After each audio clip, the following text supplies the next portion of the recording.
জানাই স্বাগত। ডিজিটালে জনতার দরবার সোম থেকে শুক্র প্রতিদিন আমি সন্ধ্যে 6টা থেকে 6:30 এবং আপনাদের জন্য একটা ভালো খবর দিই, এটা শুধু ডিজিটালে নয়, মার্চের মাঝামাঝি থেকে আমরা একেবারে আমাদের নতুন স্টুডিওতে টেলিভিশনের জন্য নিউজ 18 বাংলা চ্যানেলের জন্য জনতার দরবার নিয়ে আসছি। আবার বলছি, শুধু ডিজিটালেই থাকবো না, আপনাদের সঙ্গে দেখা হবে টেলিভিশন চ্যানেলেও, অর্থাৎ নিউজ 18 বাংলা ডিজিটালে নয়, একেবারে চ্যানেলে থাকবো আপনাদের সঙ্গে প্রতিদিন মার্চের মাঝামাঝি থেকে লোকসভা নির্বাচন পর্যন্ত। আর আজকে অবশ্যই সন্দেশখালি নিয়ে উত্তেজনা, আজকে বিভিন্ন জায়গায় ব্যাপক বিক্ষোভ, লাঠালাঠি, কাঁদানে গ্যাসের শেল সমস্ত দেখলাম আমরা, রণক্ষেত্র হয়ে উঠলো সন্দেশখালির বসিরহাট, বিশেষ করে বসিরহাট এবং তার সঙ্গে সঙ্গে বহরমপুর এবং ধুন্ধুমার আরো বিভিন্ন জায়গায়। আজকে বিশেষ করে যেটা বিস্ফোরক, সুকান্ত মজুমদার যখন তিনি বসিরহাটের দিকে যাচ্ছিলেন, সেই সময় তিনি কি বললেন? তিনি বললেন যে এনকাউন্টার করা উচিত শাহজাহানের মতো আরো যারা আছে, শাহজাহান, শিবু সর্দার, শিবু হাজরা, উত্তম সর্দারদের। কোথাও কি গণতন্ত্রে এই এনকাউন্টার বিষয়টা চলে? কেন চলবে না? আমি আমাকে একটা করছি, কারণ উত্তরপ্রদেশে তো আমরা দেখেছি মাঝে মধ্যেই এনকাউন্টার হয়, অন্ধ্রপ্রদেশে দেখেছি এনকাউন্টার হয়, দুষ্কৃতীদের, বিরাট বড় অপরাধীদের এনকাউন্টারে মেরে ফেলা হয়, আমরাই দেখেছি। সুতরাং শাহজাহান নিয়ে, এনকাউন্টার নিয়ে কি আপত্তি? ইতিমধ্যে তৃণমূল কংগ্রেস সুর চড়াতে শুরু করেছে সুকান্ত মজুমদারের এই বক্তব্য নিয়ে। আমার সঙ্গে আছেন, প্রথমে পরিচয় করিয়ে দিই, আমার সঙ্গে 3 জন অতিথি আছেন। আমার সঙ্গে রয়েছেন তৃণমূল মুখপাত্র পার্থপ্রতিম রায়, আমার সঙ্গে আছেন শর্মিষ্ঠা ভট্টাচার্য, বিজেপি মুখপাত্র, এবং আমার সঙ্গে আছেন রাজনৈতিক বিশ্লেষক দেবাশিস ঘোষ। অবশ্যই দুবার আমার সঙ্গে যিনি সহযোগী আছেন তার সঙ্গে আমি তাকে বলবো যে সুকান্ত মজুমদারের যে বিস্ফোরক বক্তব্য সেটা দুবার শোনানোর জন্য, দেখানোর জন্য। দেখুন।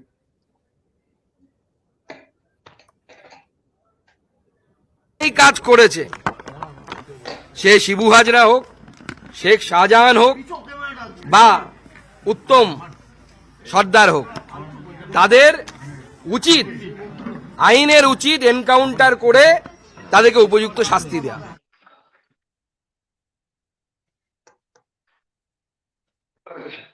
যারা এই কাজ করেছে, সে শিবু হাজরা হোক, শেখ শাহজাহান হোক বা উত্তম সর্দার হোক, তাদের উচিত, আইনের উচিত এনকাউন্টার করে তাদেরকে উপযুক্ত শাস্তি দেওয়া। পার্থপ্রতিম রায়, শেখ শাহজাহান হোক, শিবু হাজরা হোক, উত্তম সর্দার হোক, আমি আবার বলছি, আমি শুরুতে যেটা বললাম যে কেন নয়, এর আগে তো আমরা উত্তরপ্রদেশে দেখেছি, আমরা অন্ধ্রপ্রদেশে দেখেছি, এনকাউন্টারে মেরে ফেলা হচ্ছে, বলা হচ্ছে পালিয়ে যাচ্ছিল, এনকাউন্টারে মেরে ফেলা হয়েছে। সেটা এখানেও হতে পারে, কারণ শেখ শাহজাহান নাকি, যা অভিযোগ, বিঘের পর বিঘে, হাজার হাজার বিঘে জমি দখল করে ভেড়ি তৈরি করেছে, নোনা জলে সোনা ফলে, আর অত্যাচার করেছে মহিলাদের, তাদেরকে হুমকি দিয়েছে, এই সমস্ত অভিযোগ উঠে এসেছে। তাহলে এনকাউন্টার হবে না কেন? সুকান্ত মজুমদারের বক্তব্যে নিশ্চয়ই কোনো দ্বিমত নেই পার্থপ্রতিম রায়। আসলে সুকান্ত মজুমদার বিজেপির একটা লিগেসি বহন করছে। আমরা এর আগেও গদ্দারো কো গলি মারো, আমরা এই শব্দবন্ধগুলো শুনেছি। আমরা কিছুদিন আগে দক্ষিণের একজন বিজেপি বিধায়ককে বলতে শুনেছি ঘুরিয়ে, যে আইন আনা হোক, যারা দেশ বিরোধী কথা বলবে তাদেরকে গুলি করে মারার। তো এ ধরনের কথা সুকান্ত বাবুদের কাছে প্রত্যাশিত। তারা আসলে যারাই বিজেপি বিরোধী চিন্তা ভাবনা পোষণ করবে, আজকে শাহজাহানের ক্ষেত্রে বলছে, কালকে যে কোনো বিজেপি বিরোধী মানুষকেই বলবে তাদেরকে গুলি করে মারা উচিত। আমি পার্থপ্রতিম রায়ের কাছে একটু বিরত করব। একজন দর্শক শেখ শামীম খুব তাৎপর্যপূর্ণ কথা বলেছেন, প্রশাসন তৎপর হলে এমনিতেই গ্রেফতার হয়ে যাবে, প্রশাসন তৎপর হলে এমনিতেই গ্রেফতার হয়ে যাবে, এনকাউন্টার করার প্রয়োজন পড়বে কেন? আমারও প্রশ্ন, এই এনকাউন্টার শব্দটা তিনি নিয়ে এলেন সুকান্ত মজুমদার কি বাধ্য হয়ে? প্রশাসন তো সেরকম কোনো পদক্ষেপ করছে না শেখ শাহজাহানকে ধরার জন্য। পার্থপ্রতিম রায় এবং শেখ শাহজাহান কোথাও না কোথাও আছেন, তিনি বারবার আগাম জামিনের আবেদন করছেন।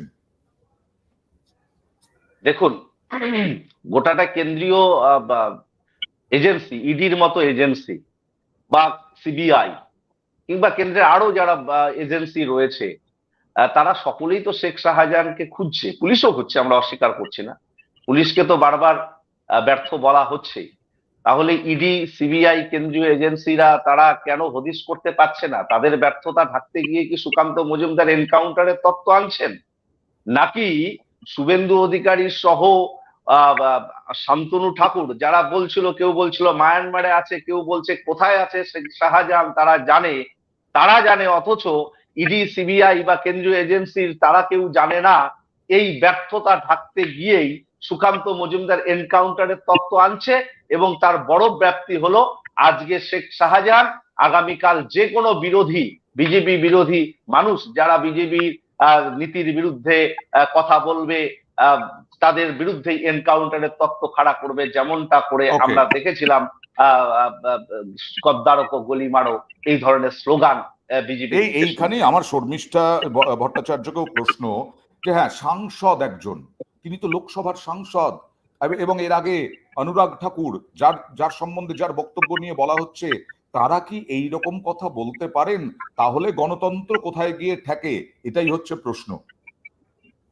দেখুন, আমরা পশ্চিমবঙ্গবাসী একটা সময় পশ্চিমবাংলা শিক্ষা, সংস্কৃতি, সাহিত্যে সব থেকে অগ্রণী ছিল, এবং পশ্চিমবাংলা আজকে যা ভাবতো ভারতবর্ষ পরে ভাবতো, পরের দিন ওদের একটা কথা প্রচলিত আছে, কিছুক্ষণ সময়ের জন্য রাজনীতির রং যদি সরিয়ে আমরা সাধারণ মানুষ হিসাবে চিন্তা করি, সুকান্ত মজুমদার সবার একজন মানুষ, তিনি একজন প্রফেসর, তিনি একজন ব্যক্তি হিসাবে চিন্তা করুন।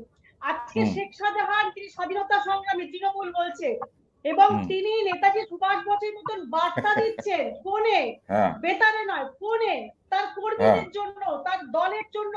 তিনি 28টা ফোন করে নিমিষে লোক জড়ো করতে পারেন, তিনি ইডিকে মারতে পারেন, তিনি রাতের বেলা বাংলা তার মেয়েকে চায়, সাংবাদিকদের মারতে পারেন। হ্যাঁ, সেই মেয়েদের ডেকে অত্যাচার করছে। আজকে বাংলায় সারা পৃথিবী দেখছে, বাংলা ভারতবর্ষ নয়, সারা পৃথিবী দেখছে ভারতবর্ষের বাইরে, যে কিভাবে একটা অঞ্চলকে কেন্দ্র করে সারা বাংলা না সারা ভারতবর্ষ কেঁপে উঠেছে, গা শিউরে উঠছে। আজকে তৃণমূলের যিনি প্রতিনিধি, দেশের গদ্দারদের ফুলের মালা পরাতে হবে, এটা কোন দেশে আছে বলুন না? কোন সভ্য দেশ কি এটা করবে? আপনি গদ্দার বাছাই করতে, গদ্দার বাছাই কিভাবে হলো? অনুরাগ ঠাকুর যখন বলেছিলেন তখন গদ্দার আপনারা বাঁচতে পেরেছিলেন নাকি? আপনারা বাছাই করে বলেছিলেন যে এই গদ্দারদের গলি মারো?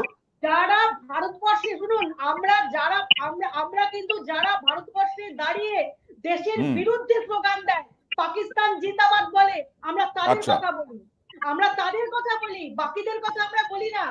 আমরা এপিজে কালাম মহাশয় আমাদের স্যার, ওনাকে আমরা শ্রদ্ধা করি, ওই রকম মানুষদের আমরা মাথার উপরে রাখি, এটা ভুলে যাবেন না।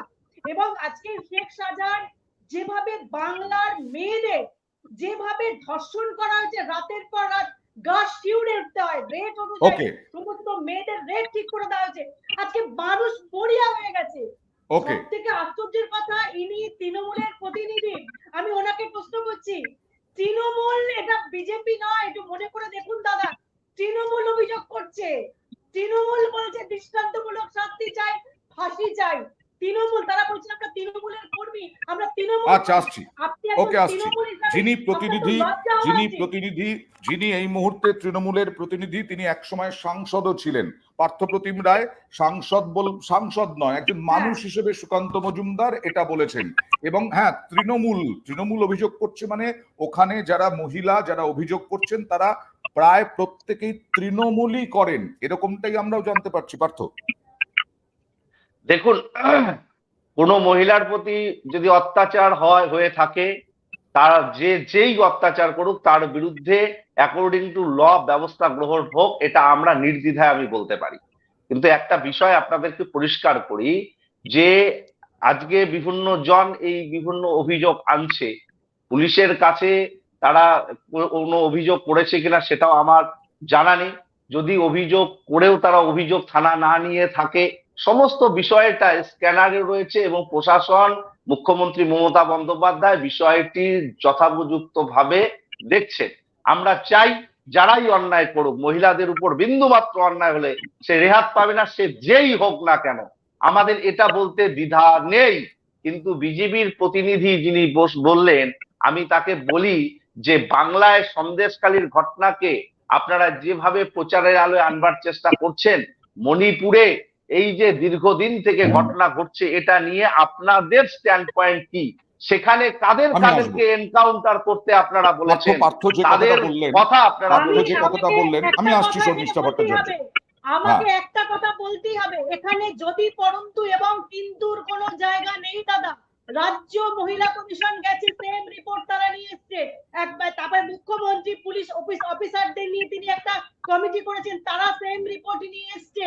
এখানে যদি পরন্তু জায়গা নেই, ঘটনাটা ঘটেছে না হলে হবে, ব্যবস্থা হবে, সেটা নিয়ে আমরা বলছি না, ব্যবস্থা হবে, তাদের বিরুদ্ধে যথোপযুক্ত ব্যবস্থা হবে এবং তাদের বিরুদ্ধে ব্যবস্থা হবে যারা পেছন থেকে ইনস্টিগেটেড করে ল অ্যান্ড অর্ডার সিচুয়েশনকে একদম নষ্ট করে দিচ্ছে, একটা দাঙ্গার পরিস্থিতি تৈরি করবার চেষ্টা করছে, পেছন থেকে লেলিয়ে দিচ্ছে, যারা পুলিশের উপর পাথর ছুটছে, ঢিল ছুটছে, একটা আনরেস্ট পরিস্থিতি তৈরি করছে, তাদের বিরুদ্ধে ব্যবস্থা হবে। হ্যাঁ, ঠিকই বলেছেন শর্মিষ্ঠা ভট্টাচার্য এবং পার্থপ্রতিম রায়। এবার নজিরবিহীন ভাবেই একটা পুলিশ দল গঠন করা হয়েছে ডিআইজি পদমর্যাদার নেতৃত্বে। এবং আমি দেবাশিসদার কাছে আসবো, এরকম ঘটনা বোধহয় কোথাও ঘটেনি যে এই রকম ভাবে সিভিল ড্রেসে গিয়ে, উর্দি নেই, বুটের আওয়াজ নেই, গিয়ে গিয়ে গিয়ে গিয়ে মহিলা পুলিশের টিম গিয়ে গিয়ে রেকর্ড বয়ান করা হলো এবং অত্যাচারের অভিযোগ যারা আনছেন সেই সব মহিলাদের সঙ্গে কথা হলো এবং এটা চলবে যাতে মহিলাদের মধ্যে আত্মবিশ্বাসটা ফিরে পাওয়া যায় এবং কে দোষী কে নির্দোষ সবটা বিচার করবে ওই মহিলা টিম ডিআইজি পদমর্যাদার নেতৃত্বে। প্যাকেজটা দেখাবো, তারপরে আমি দেবাশিসদার কাছে আসবো।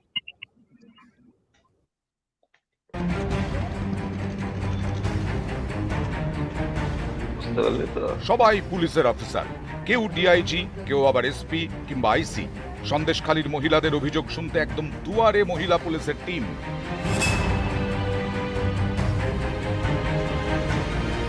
গায়ে উর্দি নেই, পায়ে ভারী বুট নেই, সবাই যেন ঘরের মেয়ে, খুব সাধারণ, যাদের মনের কথা খুলে বলা যায়।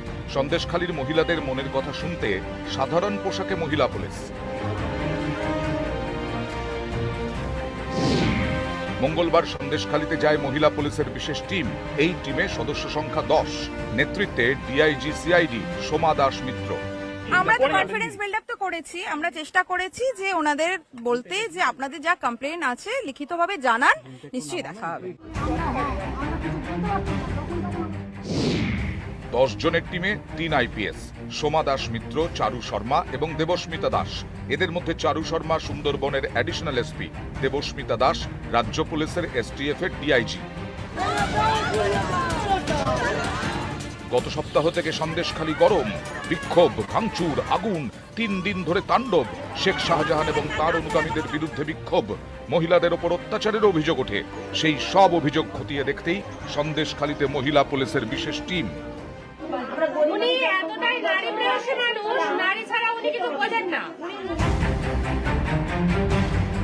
মঙ্গলবার সন্দেশখালীতে যায় জাতীয় মহিলা কমিশনও।